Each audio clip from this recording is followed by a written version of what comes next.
All right, Dana, joining us now for more on the Israel-Hamas war. Eli Lake is a columnist for the Free Press. I want to play what Benjamin Netanyahu said yesterday, because we see the protesters from Code Pink over on the Hill at this hearing interrupting, calling for a ceasefire. The United Nations is trying to pass a resolution for a ceasefire. Here's what Netanyahu said about the possibility of a ceasefire yesterday. Listen here. I want to make clear Israel's position regarding a ceasefire. Just as the United States would not agree to a ceasefire after the bombing of Pearl Harbor or after the terrorist attack of 9/11, Israel will not agree to a cessation of hostilities with Hamas after the horrific attacks of October 7th. You know, as I said with Lieutenant Colonel Peter Lerner last hour, Israel's been playing this cat and mouse game with Hamas since 2007. And after what happened on October the 7th, that was a red line. And Israel is now saying no more. This time Hamas is going down for good. So despite all the calls for a ceasefire, Netanyahu seems very firm to pursue this. Well, I think that's right.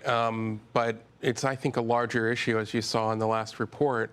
What are Houthi rebels in Yemen doing, firing ballistic and cruise missiles at Israel? Well, this is part of an encirclement strategy from Iran.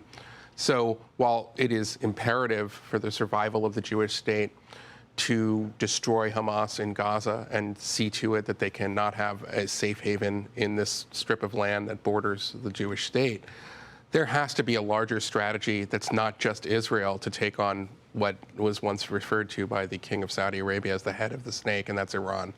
All right, so what do you do about that? I don't think that Israel is well, I don't think Israel's itching to get involved in a direct conflict with Iran. I think that's right, and I don't think there should necessarily be an invasion, but we've seen time and again, especially over the last, I'd say, 6 or 7 years, that the Iranian people despise their leaders. They are the allies of the United States, of Israel, and really the civilized world.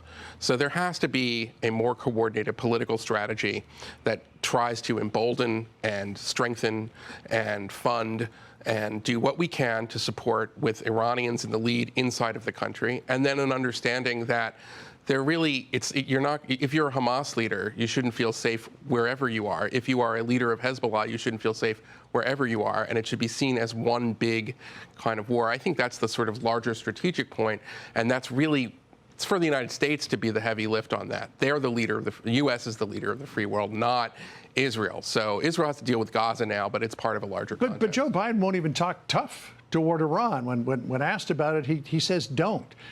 Don't is something I tell my puppy when he goes to take a pair of socks out of the laundry, not to keep a country. Well, in fairness, he sent the Gerald Ford, and he is sending another group into the Eastern Med that I think is a sort of message of deterrence to Hezbollah. And so far, we've seen they haven't been totally deterred, but they haven't launched their 100,000 missiles yet at Israel.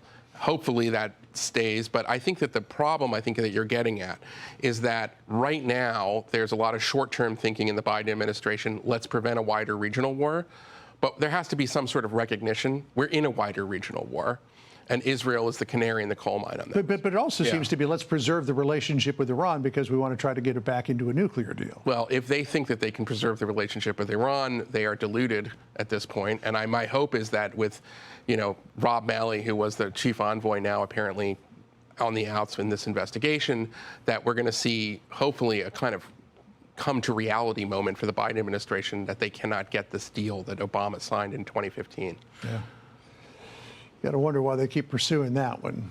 Agreed. So many other things are going on. All right, Eli, great to talk to you. Hey, thanks for having me.